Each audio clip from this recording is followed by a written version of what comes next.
जो स्टिग्मा आहे की मी गेलो म्हणजे काहीतरी वाईट आहे, लोक मला नाव ठेवतील, हा वेडा झाला म्हणतील, किंवा याला सायकोलॉजिस्टची का गरज पडते, सायकेट्रिस्टची का गरज पडते, अशा गोष्टींचा भाग त्या ठिकाणी येतो.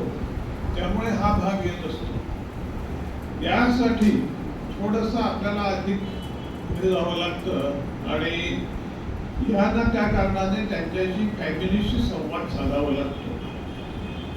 आपण रुग्ण वेगळा आहे असं म्हणतच नसतो. ठीक आहे, शेवटी कुटुंबातल्या ज्या गोष्टी असतात त्या ह्याच्यामध्ये एक व्यक्ती स्केपगोट केली जाते. संपूर्ण कुटुंब पॅथॉलॉजिकल असतं, पण कुठली तरी एक व्यक्ती स्केपगोट केली जाते की ज्याच्यातनं त्या व्यक्तीला त्रास सुरू होतो आणि ती व्यक्ती हँडल करण्याची जबाबदारी आपल्यावरती येऊन पडते. त्यामुळे फॅमिलीला कसं आपल्याकडे वळवता येईल या बाबतीमध्ये प्रत्यक्षात तुमचं सगळं कुटुंबच खराब आहे, पॅथॉलॉजिकल आहे असं न म्हणता कशा पद्धतीने आपल्याला या गोष्टी जी व्यक्ती, जे फॅमिली मेंबर सहकार्य द्यायला तयार नाहीत त्यांना कसं वळवता येईल या बाबतीतला विचार आपल्यामध्ये पाहिजे आणि ते स्किल आपल्यामध्ये डेव्हलप झालं पाहिजे याची काळजी घ्यायची. रेजिस्टन्स बऱ्याच वेळा येतो, प्रत्येक वेळी आपण यशस्वी होतोच असं नाही, पण त्या ठिकाणी आपल्याला प्रयत्न हे त्या दिशेने असायला पाहिजेत असं मला वाटतं.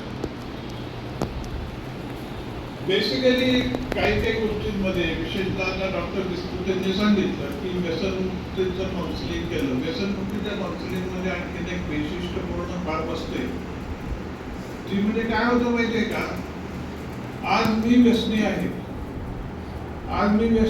तर मी आज दिवसातले 7-8 तास दारूच्या नशेत आहे किंवा बराचसा काळ दारूत जातोय मला, आणि मी व्यसनमुक्त झालो तर काय झालं, मला 7-8 तास मोकळे झाले. आता या मोकळ्या तासांचं करायचं काय, हा प्रॉब्लेम व्यसनी लोकांना येतो. की आता तुम्ही काय करायचं, मग नको त्या गोष्टी सुचत राहतात, मग त्याच्यातून संघर्ष निर्माण होतो. विशेषतः कुटुंबामध्ये सुद्धा हे प्रॉब्लेम फार येतात.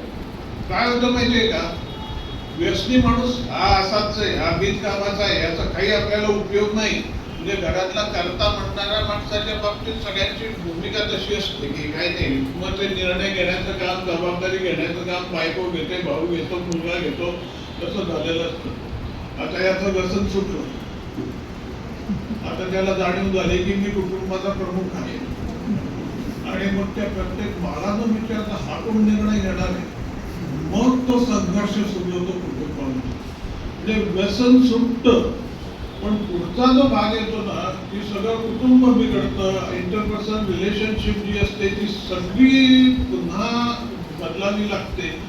ह्या सगळ्या गोष्टींसाठी धडपड करावी लागत असते, आणखी पुष्कळदा अवघड होऊन बसते. हे फक्त जे जनरली जे सुचले ते मी तुमच्यापुढे मांडले.